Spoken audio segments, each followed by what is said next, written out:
സ്വകാര്യതയിലേക്കുള്ള കടന്നുകയറ്റ് സുപ്രീം കോടതിയൊക്കെ privacy is your right. What right?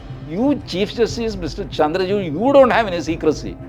Everything is known to America or Korea. നമ്മുടെ അമ്പലത്തിൽ കള്ളൻ കയറി, കള്ളൻ ഇറങ്ങുന്നില്ല. കള്ളനെ ഇറക്കി വിടാൻ ഒരു 6 മാസം എടുത്തു എന്ന് വെച്ചു. അത് അമ്പലമല്ലാതാകുന്നില്ലല്ലോ. അപ്പോൾ ആൾക്കാർ ചോദിക്കും, എത്ര അമ്പലം നിങ്ങൾ തിരിച്ചു പിടിക്കും? എത്രയാണെങ്കിലും പിടിക്കും. 85-ലോ മറ്റോ മുസ്ലിങ്ങൾ തയ്യാറായിരുന്നു, അത് കൊടുത്തേക്ക് ചേട്ടാ, വെറുതെ നമുക്കത് പ്രിയപ്പെട്ടതല്ലല്ലോ, നമ്മൾ എന്ത് ചെയ്യാൻ, കൊടുത്തേക്ക് ഹിന്ദുക്കൾക്ക് എന്ന് പറഞ്ഞു. ഇവർ സമ്മതിച്ചില്ല. ബട്ട് ഞാൻ അറിഞ്ഞത് ഒരു 200 ഏക്കേഴ്സ് മഥുരയ്ക്ക് പകരം കൊടുക്കാം എന്ന് അനൗദ്യോഗികമായിട്ടൊരു ഓഫർ യോഗി മുസ്ലിം വിഭാഗത്തിന് കൊടുത്തിട്ടുണ്ട്. അയോധ്യ പോലെ വേറൊരു സീൻ വേണ്ട. പാകിസ്ഥാനും പറയുന്നു, ബംഗ്ലാദേശും പറയുന്നു, അബദ്ധം പറ്റിയതാണ് ചേട്ടാ.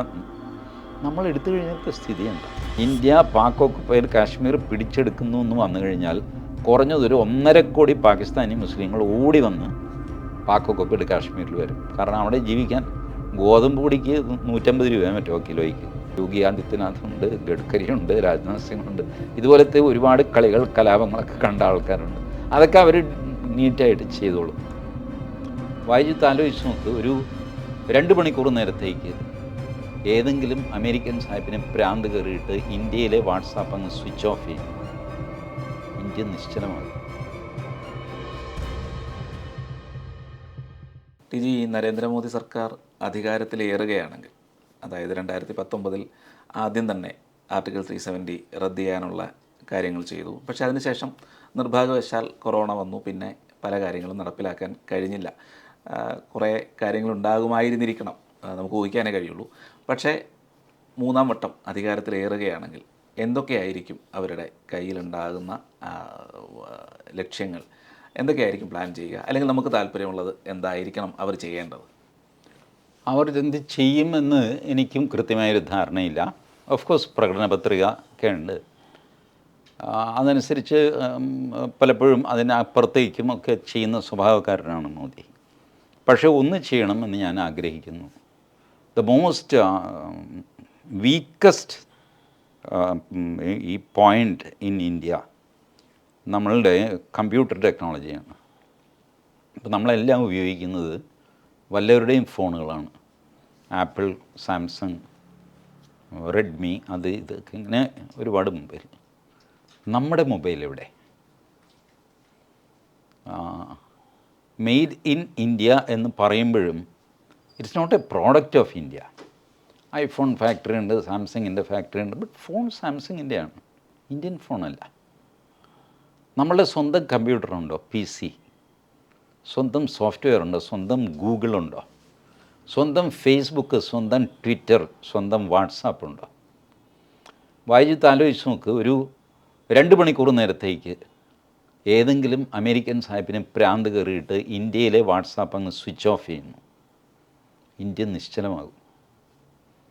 ഫേസ്ബുക്ക് കഴിഞ്ഞ മാസം ഒരു 3/4 മണിക്കൂർ ഫേസ്ബുക്ക് ഓഫായിപ്പോയി, എന്തോ കുഴപ്പം പറ്റിയെന്ന് എന്ത് നിലവിളിയായിരുന്നു കേരളത്തിൽ. അന്നാണ് ഞാനിതിൻ്റെ ഗൗരവം മനസ്സിലാക്കുന്നത്. എവിടെയോ ഏതോ ഫിലഡൽഫിയയിലിരിക്കുന്ന ഒരു സാഹിബിനെ ഭ്രാന്ത് കയറി കഴിഞ്ഞാൽ അവനെ സ്വിച്ച് ഓഫ് ചെയ്യാൻ പറ്റും നിങ്ങളുടെ രാജ്യം. 2 വർഷം മുമ്പ് ബോംബെയിൽ കറണ്ട് പോയി, 1/2 മണിക്കൂർ നേരത്തേക്ക് തിരിച്ചു വന്നു. That was a software operation. അതിൻ്റെ അന്വേഷണം നടത്തി സംശയം പോയി നിന്നത് ചൈനയിലാണ്. China was giving a warning. ഞാൻ വിചാരിച്ചാൽ നിൻ്റെ കൊമേർഷ്യൽ ക്യാപിറ്റലിൻ്റെ കറണ്ട് കളയാൻ പറ്റും ത്രൂ സോഫ്റ്റ്വെയർ. ഇതാണ് സോഫ്റ്റ് പവർ. നമ്മളെ കാർഗിൽ യുദ്ധം നടക്കുമ്പോൾ പട്ടാളക്കാർ 99-ൽ വാജ്പേയി അധികാരത്തിലിരിക്കുമ്പോൾ അമേരിക്ക ഒരു ചെറിയ എക്യുപ്മെൻ്റ് തന്നിരുന്നു, മൊബൈൽ പോലെ. വേറാമൈ എന്ന് അതിൽ കാണാം, കോർഡിനേറ്റ്സ് ഒക്കെ വെച്ചിട്ട് ഓരോ പട്ടാളക്കാരനും നിൽക്കുന്ന സ്ഥാനം അയാൾക്കറിയാം. അല്ലെങ്കിൽ അയാൾ മാപ്പ് ചെയ്യണം, കോമ്പസ് ഒക്കെ വെച്ചിട്ട് മാപ്പ് ചെയ്യുന്ന ട്രഡീഷണൽ ഇതുണ്ട്. എവിടെയാണെന്ന് അറിഞ്ഞാലേ പിന്നെ അടുത്ത ഇൻസ്ട്രക്ഷൻ വെച്ചിട്ട് ഏത് ഡയറക്ഷനിൽ പോകണം എന്നൊക്കെ തീരുമാനിക്കാൻ പറ്റുള്ളൂ. ഇതിന് മൊബൈൽ പോലെ ചെറിയൊരു ആൻറ്റിനയൊക്കെ വെച്ചിട്ട് ഈ യന്ത്രം അമേരിക്കയിൽ നിന്ന് നമ്മൾ വാങ്ങിച്ചു, നമ്മളുടെ മിലിറ്ററിക്ക് കൊടുത്തു. Everybody is happy. Kargil war നമ്മൾ വിജയിച്ചു, കാര്യമൊക്കെ ശരി. ആഫ്റ്റർ കാർഗിൽ വാർ റഷ്യയിൽ നിന്ന് 2 പേര് വരുന്നു നമ്മളെ മിലിറ്ററി ഇൻ്റലിജൻസിനെ കാണാൻ. എന്നിട്ട് അവർ ചോദിച്ചു, കാർഗിൽ വാറിൻ്റെ ഇടയ്ക്ക് വെച്ച് ഒരു 2 മണിക്കൂർ നേരം ഈ എക്യുപ്മെൻറ്റ്, ഈ മൊബൈൽ പോലത്തെ സാധനം വർക്ക് ചെയ്യാതെ ആയോ? ഇതാണ് അവർക്ക് അറിയേണ്ടത്. അപ്പോൾ ഇതുവരെ മിലിറ്ററി ഇൻ്റലിജൻസ് ഇത് ശ്രദ്ധിച്ചിട്ടില്ല. പല പട്ടാളക്കാരെയും കോണ്ടാക്ട് ചെയ്തപ്പോൾ എല്ലാവരും പറഞ്ഞു ഇടയ്ക്ക് ഒരു ദിവസം അത് ഇപ്പം ഞാൻ വിചാരിച്ചു റേഞ്ച് കിട്ടും, എന്തോ പ്രശ്നം എന്ന് വിചാരിച്ചു. പിന്നെ വന്നു കേട്ടോ ബസ്. അപ്പോൾ റഷ്യ നമ്മളോട് പറയുന്നു, അമേരിക്ക ടെസ്റ്റ് ചെയ്തതാണ്. They switched it off through satellite. The equipment is supplied by them. അവർ കൊടുത്ത സാധനം അത് അവർക്ക് ഓഫ് ചെയ്യാൻ പറ്റുമോ എന്ന് അവർ ടെസ്റ്റ് ചെയ്തതാണ്. 2 മണിക്കൂർ നേരത്തേക്ക് ഓഫ് ചെയ്തു, പിന്നെ ഓൺ ചെയ്തു. കാർഗിൽ യുദ്ധത്തിൽ നിങ്ങൾ ജയിച്ചാലും പാകിസ്ഥാൻ ജയിച്ചാലും അമേരിക്കയ്ക്കൊന്നുമില്ല. But they were testing your equipment. And ഇപ്പോഴും നിങ്ങൾ നിങ്ങളുടെ പ്രധാനപ്പെട്ട എക്യുപ്മെൻറ്റ് പ്രിയപ്പെട്ടതായിട്ട് കൊണ്ടു നടക്കുന്നു. Who are your masters? USA, they are your masters. ഇന്നും അങ്ങനെയാണ്. ഇപ്പോൾ ഇസ്രായേലുമായിട്ട് ഇസ്രായേലിൻ്റെ പ്രശ്നം നോക്കി, ഇസ്രായേൽ സർവരെയും വെല്ലുവിളിക്കുന്നു. കാര്യം എന്താ? ഇസ്രായേലിൻ്റെ സോഫ്റ്റ്വെയർ വെച്ചിട്ടാണ് അമേരിക്കയുടെ പോലും പല ആയുധങ്ങൾ ഇസ്രായേലി സോഫ്റ്റ്വെയറിലാണ് ഓടുന്നത്. ഇസ്രായേൽ വിചാരിച്ചു കഴിഞ്ഞാൽ ഇപ്പോൾ പച്ച മലയാളത്തിൽ പറഞ്ഞാൽ പണി കൊടുക്കാൻ പറ്റുമോ ഇവന്മാർക്കെല്ലാമായിട്ട്. So people are afraid of Israel. International court of justice ICJ ഹേഗിലോ ഏതാണ്ടിരുന്നിട്ട് വിധിയൊക്കെ പറഞ്ഞു വെടിനിർത്തണം. പോയി പണി നോക്കാൻ പറഞ്ഞാണ്. നെതന്യാഹു ചെവിയിൽ പഞ്ഞി വെച്ചിരിക്കുകയാണ്. ഒരു മനുഷ്യൻ പറഞ്ഞാൽ കേൾക്കില്ല.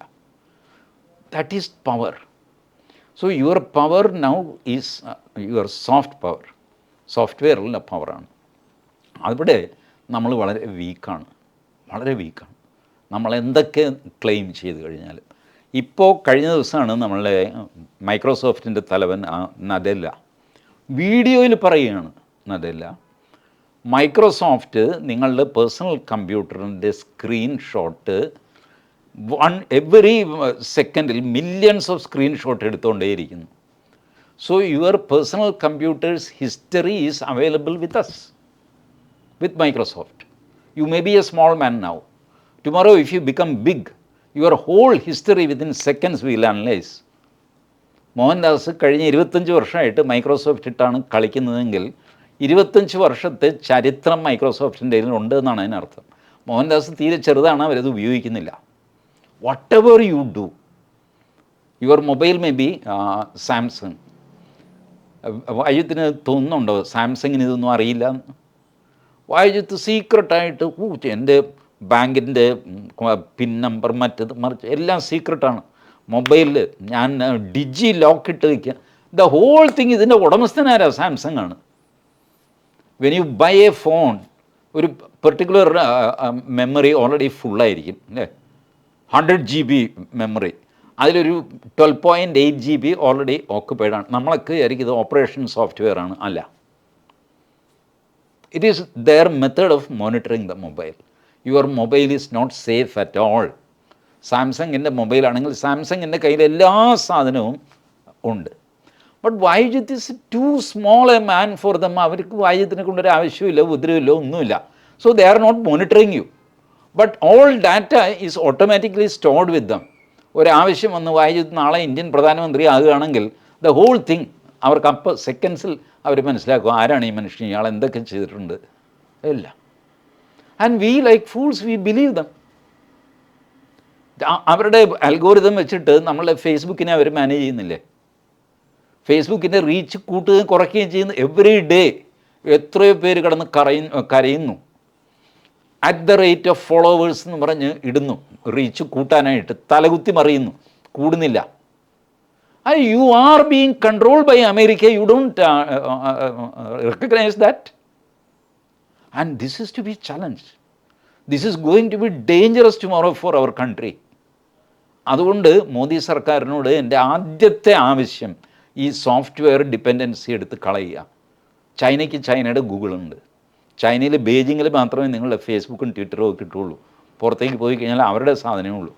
ബെയ്ജിങ് ബീയിങ് ദ ക്യാപിറ്റൽ, ഫോറിനേഴ്സൊക്കെ വരും, എംബസി ഉണ്ട്, അതൊക്കെ ഉള്ളതുകൊണ്ട് അവിടെ അവർ ലിമിറ്റ് ചെയ്തു. അല്ലാതെ അവരുടെ ജനങ്ങളെ സായിപ്പിൻ്റെ ഫീഡ് അവർ സമ്മതിക്കില്ല. ഇപ്പോൾ നമ്മൾ എന്താ ചെയ്യുന്നത്? ഇന്ത്യയിൽ തന്നെ നോക്കൂ, സകല നാഷണൽ യൂട്യൂബേഴ്സും അവരുടെ റീച്ച് കുറച്ചിരിക്കുകയാണ് during election. I am telling you frankly. Purposely കുറച്ചിരിക്കുകയാണ്. Every nationalist. ബി ജെ പിക്കാർ ബഹളം വയ്ക്കുന്ന പ്രശ്നമല്ല, അവർക്ക് നല്ല റീച്ച് കിട്ടും. They are not afraid of politics, but they are afraid of nationalist. അവർക്കറിയാം ഏതാണ് potential danger. Politician is not a danger, you can buy a politician. So അതുകൊണ്ട് B J P will not feel this. Or Shiromani Akali Dal അല്ലെങ്കിൽ ശിവസേന, ഇവർക്കൊന്നും ഒരു പ്രശ്നം ഉണ്ടാവില്ല. That normal politics, അവർ they are not afraid of politics. But people who are intelligent in the right wing and who are nationalist, above politics നിൽക്കുന്ന ആൾക്കാർ, രാഷ്ട്രത്തിന് വേണ്ടി നിൽക്കുന്നവർ, അത് ചെറുതോ വലുതോ ആയ യൂട്യൂബേഴ്സ്, ഫേസ്ബുക്ക്, അത് ഇത് എല്ലാത്തിനും പൂട്ടുവീണിരിക്കുകയാണ് ഇപ്പോൾ. ചെറിയൊരു ഇതിങ്ങനെ കൊടുക്കും, ചിലപ്പോൾ ചില വീഡിയോ ഒന്ന് കയറ്റി വിടും. Everything is being done by them. ഇവിടെയുള്ള ഒരു തലയിലെഴുത്ത് പോലെ ആയുള്ള അൽഗോരിതമാണ് സുക്കർബർഗ്, സുക്കറണ്ണൻ എന്നൊക്കെ പറഞ്ഞിട്ട്. എന്തൊരു റിഡിക്കുലസ് ലൈഫാണെന്ന് ആലോചിച്ചു ഒരു സായിപ്പിൻ്റെ പിന്നാലെ കരഞ്ഞുകൊണ്ട് നടക്കുന്നത്. സോ ആത്മനിർഭർ ഭാരത് എന്ന് പറഞ്ഞു കഴിഞ്ഞാൽ അത് വേണ്ടത്. And you know our military is even dependent on Microsoft. Indian മിലിറ്ററിക്ക് ഏറ്റവും ഇഷ്ടപ്പെട്ട സോഫ്റ്റ്വെയർ മൈക്രോസോഫ്റ്റാണ്. ആൻഡ് അതെല്ലാം തന്നെ ഓപ്പൺലി പറയുന്നു, every second we are taking millions of screenshots. All military secret is with them. ഒരു ജിമെയിൽ വായിച്ചെടുക്കണമെങ്കിൽ എന്തൊക്കെ സമ്മതിക്കണം, അവരെന്തെല്ലാം കണ്ടീഷൻ, അത് മുഴുവൻ അക്സെപ്റ്റ് ഇതടിച്ചിട്ടല്ലേ, എഗ്രി അടിച്ചിട്ടല്ലേ ഒരു ജിമെയിൽ എടുക്കുന്നത്. Everything in your mobile. ഒരു ജിമെയിൽ നമ്മൾ എടുക്കുമ്പോൾ നമ്മുടെ ഗാലറിയിലേക്ക് അവൻ ആക്സസ് എന്തിനാണ്, നമ്മളുടെ ഫോട്ടോസ് ആക്സസ് എന്തിനാണ്? ഒരാവശ്യമില്ലല്ലോ. പോസ്റ്റ്മാന് എൻ്റെ വീട്ടിനകത്തിരിക്കുന്ന ഫോട്ടോ നോക്കേണ്ട കാര്യമില്ലല്ലോ, കത്ത് തന്നാൽ പോരെ. ബട്ട് ഈ പോസ്റ്റ്മാൻ അത് അറിയണം, വീട്ടിനകത്ത് നിങ്ങളുടെ ഭാര്യ ആരാണ്, മക്കളുടെ ഫോട്ടോ ഉണ്ട്, എല്ലാം കൊണ്ടുപോവാ, നിങ്ങളുടെ ലോക്കറിലിരിക്കുന്ന ഞാൻ നോക്കട്ടെ. ആ ആക്സസ് ഒക്കെ വാങ്ങിച്ചിട്ടാണ് കത്ത് അയക്കാനുള്ള അവകാശം. എന്നിട്ട് നമ്മൾ ജിമെയിലിന് തീരെഴുതി കൊടുത്ത് നോക്കൂ, നമ്മളയക്കുന്ന മെയിൽ അയക്കാതിരിക്കാൻ ജിമെയിലിന് അവകാശമുണ്ട്. നമ്മളയക്കുന്ന മെയിൽ മാനിപ്പുലേറ്റ് ചെയ്യാൻ, അതിൽ കൂട്ടിച്ചേർക്കാനോ എടുത്തു കളയാനോ അവർക്ക് അവകാശമുണ്ട്. നമ്മളയക്കുന്ന മെയിൽ ഡെലിവറി ചെയ്യാതിരിക്കാൻ അവർക്ക് അവകാശമുണ്ട്. ഇതെല്ലാം നമ്മൾ എഗ്രി ചെയ്യുന്നുണ്ട്. പാവം ഇതൊന്നും ആരും വായിച്ചു നോക്കാറില്ല. മൊബൈലിൻ്റെ സ്ക്രീൻ നിറച്ചിങ്ങനെ വന്നിരിക്കുന്നു, ഏറ്റവും താഴെ അക്സെപ്റ്റ്, അതടിക്ക് അക്സെപ്റ്റ് അടിച്ചു പോയി, അടുത്ത് നിറച്ച് അക്സെപ്റ്റ് അടിച്ചു പോയി. ആര് വായിച്ചു? ഇതൊക്കെ ഈ കണ്ടീഷൻസാണ്. Are we not dependent on America or Korea or I don't know which companies are monitoring us? എന്നിട്ട് India government national population register വേണമെന്ന് പറയുമ്പോൾ അത് പറ്റില്ല. കാഗസിനെ ഈ ദിക്കായെങ്കിൽ ഒരു കടലാസും ഞാൻ കാണിക്കില്ല, എൻ്റെ ആധാർ ഞാൻ കാണിക്കില്ല, എൻ്റെ അപ്പൂപ്പൻ്റെ പേര് ഞാൻ പറയില്ല. ആസിഫിയും എൻ്റെ അപ്പൂപ്പൻ കള്ളുകൂടിനെ മറ്റേ പേര് പറയാമെന്നാണ് വേണ്ടിയിട്ട്. എല്ലാം സീക്രട്ടാണ്. സ്വകാര്യതയിലേക്കുള്ള കടന്നുകയറ്റ് supreme കോടതിയൊക്കെ. Privacy is your right. And what right? You, Chief Justice Mr. Chandrachud, you don't have any secrecy. Everything is known to America or Korea. And he is speaking eloquently on constitution and right to privacy power. Kashtamana, because they don't know technology. They don't know what is happening around them. They feel all these things are a secret. Absolutely there is no secret. Gmail government ഉദ്യോഗസ്ഥന്മാർ ഉപയോഗിക്കുന്നു. That is against the rule. C, നിങ്ങൾക്കൊരു private ഈ നമ്മുടെ ഗവൺമെൻറ്റിൻ്റെ ഒരു കത്ത് ഒരു private ആളിൻ്റെ കൊടുത്ത് വിടുന്ന പോലെയാണ് ഈ ജിമെയിൽ ഗവൺമെൻറ് ഓഫീസേഴ്സ് ഉപയോഗിക്കുന്നത്. എറണാകുളം ജില്ലാ കളക്ടർ ഫേസ്ബുക്കിൽ, ഇപ്പോഴല്ല, കൊറോണയുടെ കാലത്ത് ആണ് ഈ കണ്ടെയ്ൻമെൻറ്റ് സോണൊക്കെ ഫേസ്ബുക്കിലാണ് അദ്ദേഹം ഇട്ടുകൊണ്ടിരുന്നത്. അവസാനം സഹിക്കാൻ വയ്യാതെ ഞാൻ എൻ്റെ ഫേസ്ബുക്കിലിട്ടു. ഇങ്ങനെ പരബ്രഹ്മം പോലത്തെ ഒരു കളക്ടറെ ഞാൻ കണ്ടിട്ടില്ല. ഇത് പത്രത്തിലല്ലേ കൊടുക്കേണ്ടത്, പത്രക്കാരന്ന് വാർത്തയില്ലാതിരിക്കുക. അവർക്ക് കൊടുത്താൽ അവർ ഈ കണ്ടെയ്ൻമെൻറ്റ് സോണൊക്കെ കൃത്യമായിട്ട് അടയാളപ്പെടുത്തിയൊക്കെ ചിട്ടപ്പെടുത്തി കൊടുക്കും. ഇല്ല, ഇദ്ദേഹം കളക്ടറുടെ ഫേസ്ബുക്കിലാണ് വരുന്നത്. ആ ഫേസ്ബുക്ക് സുക്കർബർഗ് അവിടെ നിന്ന് സ്വിച്ച് ഓഫ് ചെയ്ത് കഴിഞ്ഞു. ഇവിടുത്തെ കൊറോണയുടെ കൺട്രോൾ മുഴുവൻ കഴിഞ്ഞു. You give your country security, people's life to the hands of Facebook and you say that you are ruling the country. Which country you are ruling? You are being ruled by America. So ഇത് അടിയന്തരമായിട്ട് ചെയ്യണം എന്നാണ് എൻ്റെ ആഗ്രഹം. I may look foolish, but tomorrow you will say that old man was telling truth. They demonstrated during Kargil. I am telling you live story. These are all public ഡൊമൈനിലുള്ള കാര്യങ്ങളാണ്. ഞാൻ രഹസ്യമായിട്ട് മിലിറ്ററി ഇൻ്റലിജൻസിൽ നിന്ന് ചോർത്തിയെടുത്തതൊന്നുമല്ല. Everything came in public domain and I have read it. അതിൻ്റെ ബേസിലാണ് ഞാൻ പറയുന്നത്. I don't run any CID office. എനിക്ക് ഒരു രഹസ്യ സോഴ്സും ഇല്ല, ഒന്നുമില്ല.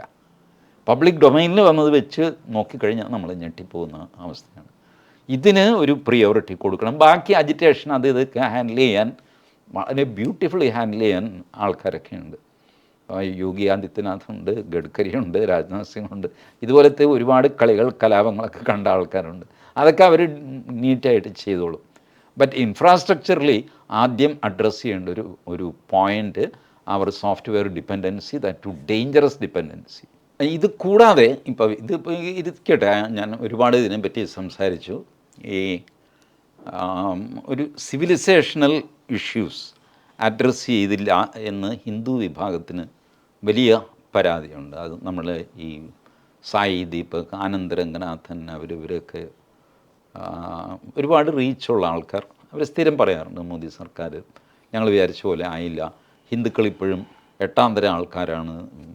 ആനന്ദ് രംഗനാഥൻ ബുക്ക് വരെ ഇറക്കി, Hindus in Hindutva 8th class citizens എന്നൊക്കെ പറഞ്ഞ്. അവർ പറയുന്നതിനകത്ത് കുറച്ച് മെറിറ്റൊക്കെ ഉണ്ട്.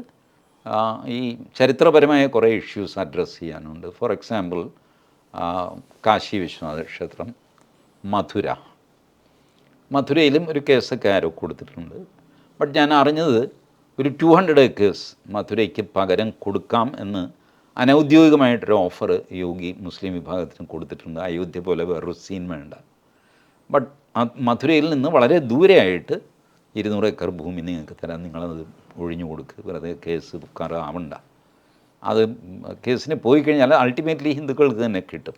എന്തിനാണ് രാമജന്മഭൂമി പോലെ നീണ്ടു പോകുന്നൊരു കേസ്? അതുപോലെയാണ് ജ്ഞാനവാപി. പിന്നെ റദ്ദാക്കേണ്ട ഒരു ആക്റ്റാണ് ഈ പ്ലേസസ് ഓഫ് വർഷിപ്പ് ആക്ട് 1991. അതൊരു ആക്ട്, അത് ശരിയല്ല. ബട്ട് അതേസമയം ആ ആക്ട് നിൽക്കുന്നതുകൊണ്ട് പ്രശ്നമില്ല എന്ന് വിചാരിക്കുന്ന വക്കീലന്മാരുമുണ്ട്. ഇപ്പോൾ വിഷ്ണു ജെയിൻ ആണ് ഈ വാരാണസി കേസ് ഫൈറ്റ് ചെയ്യുന്നത്. Vishnu Jain one of the finest brain I have ever seen. Vishnu Jain argue ചെയ്യുന്നത്, അതിൽ പറഞ്ഞിരിക്കുന്നത് 1947 ഓഗസ്റ്റ് 15 എന്താണോ ആ കെട്ടിടത്തിൻ്റെ റിലീജിയസ് ക്യാരക്ടർ, ആ ക്യാരക്ടർ തുടരണം സ്റ്റാറ്റസ് ക്വോ ആയിട്ട്, പിന്നെ അത് മാറ്റാൻ പാടില്ല. Now what is religious character?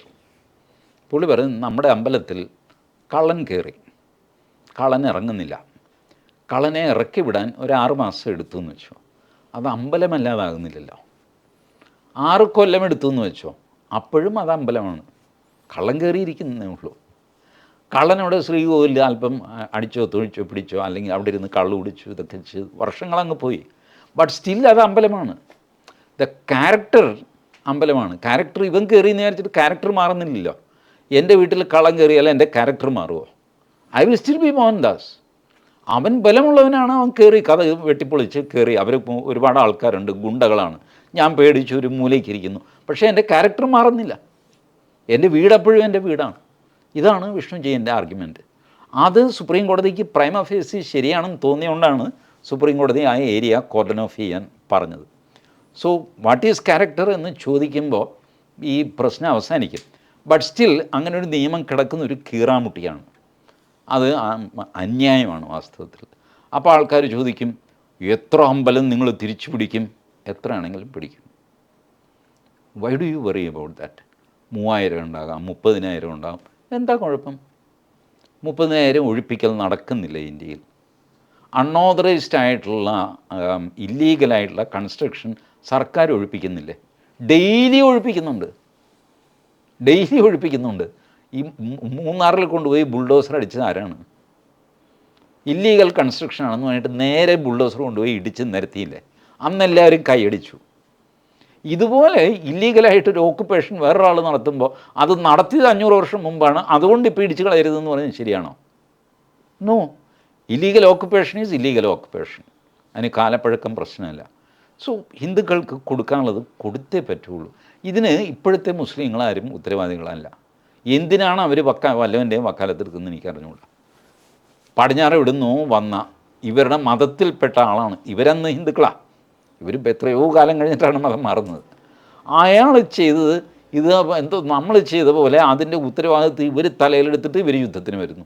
അതിൻ്റെ ആവശ്യമില്ല. ഇന്ത്യൻ മുസ്ലിമിന് ഒരു സ്റ്റേക്കും ഇല്ല കാര്യത്തിലൊന്നും. അങ്ങനെ ആയിരുന്നോ?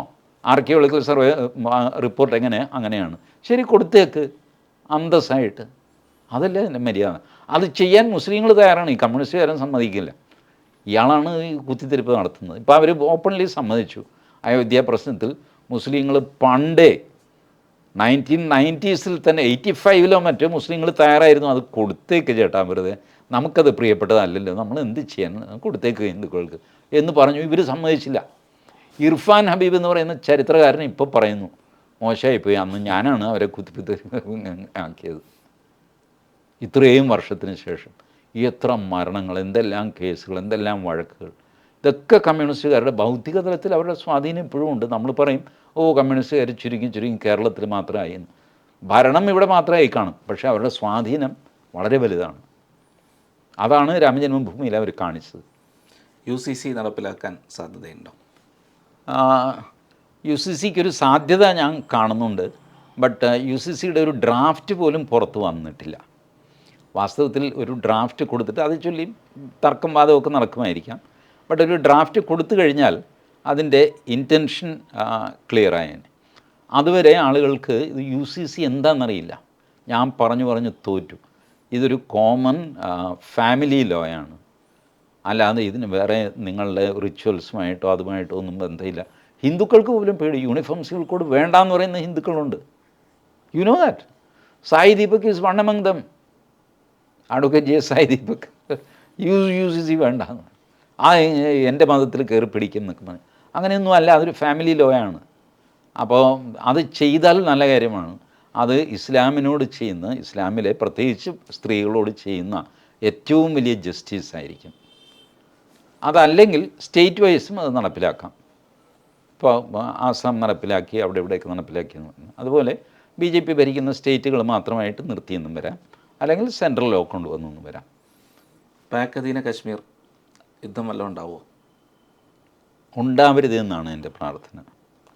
ഞാൻ ഈ പാക് അധീന കാശ്മീരിൻ്റെ വലിപ്പം അറിയാമോ? Around 35,000 square kilometres. കേരളത്തിൻ്റെ 38,000 ഒരു മിനി കേരളം എന്ന് വെച്ചോളൂ. ഒരു 13,000 സ്ക്വയർ കിലോമീറ്റർ കുറവാണ്. ഇത്രയും സ്ഥലമാണ് പാക് അധീന കാശ്മീർ. വിക്കിപീഡിയയിൽ ഞാൻ നോക്കിയപ്പോൾ കണ്ട ജനസംഖ്യ 22 ലക്ഷമാണ്. ദൈവത്തിനറിയാം ആക്ച്വൽ എത്രയാണ്. Because Pakistan never updates their figures.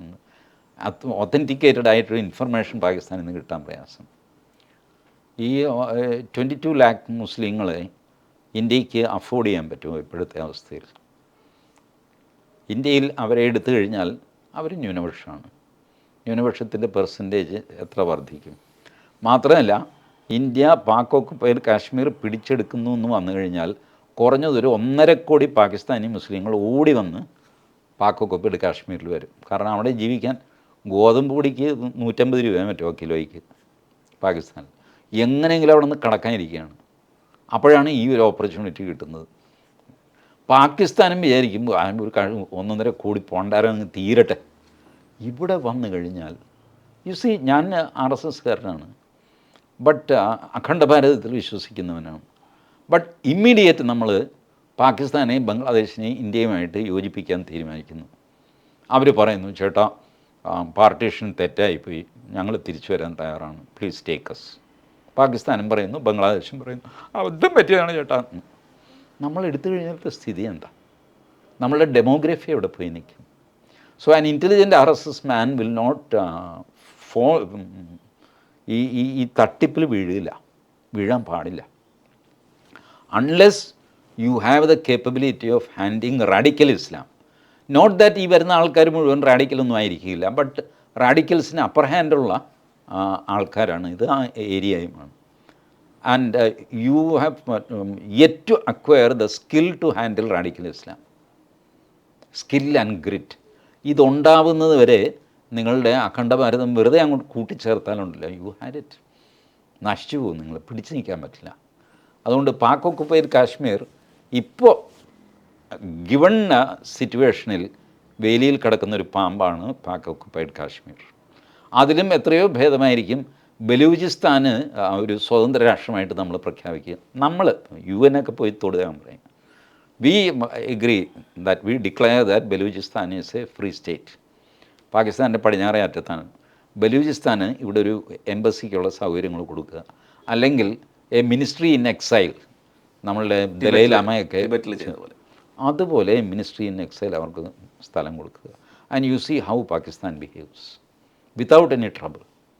ഇപ്പോൾ പാക് ഓക്കുപ്പൈഡ് കാശ്മീർ മുതൽ അങ്ങോട്ടല്ല നമ്മുടെ ഓപ്പറേഷൻ തുടങ്ങേണ്ടത്, ബലൂചിസ്ഥാൻ മുതൽ ഇങ്ങോട്ടാണ് എന്ന് ഞാൻ വിചാരിക്കുന്നു. അവസാനമായി ജനസംഖ്യാ നിയന്ത്രണത്തെക്കുറിച്ച് എന്തെങ്കിലും സാധ്യതകളുണ്ടോ?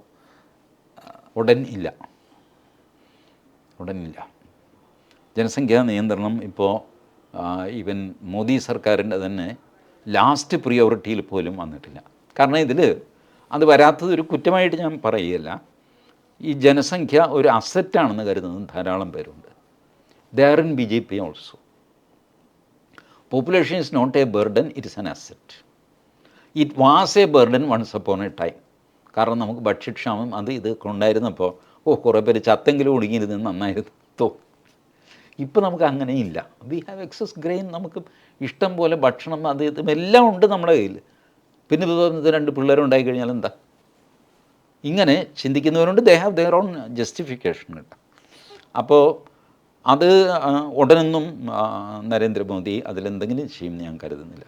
പോപ്പുലേഷൻ കൺട്രോൾ മേ ബി എന്തെങ്കിലും എൻകറേജ് ചെയ്യുന്ന കാര്യങ്ങൾ ചെയ്യുമായിരിക്കാം. 2 കുട്ടികൾ മാത്രമുള്ളവർക്ക് പ്രത്യേകം എന്തെങ്കിലും, അതുപോലും പ്രയാസമാണ്. കാരണം that will be seriously question by the other side.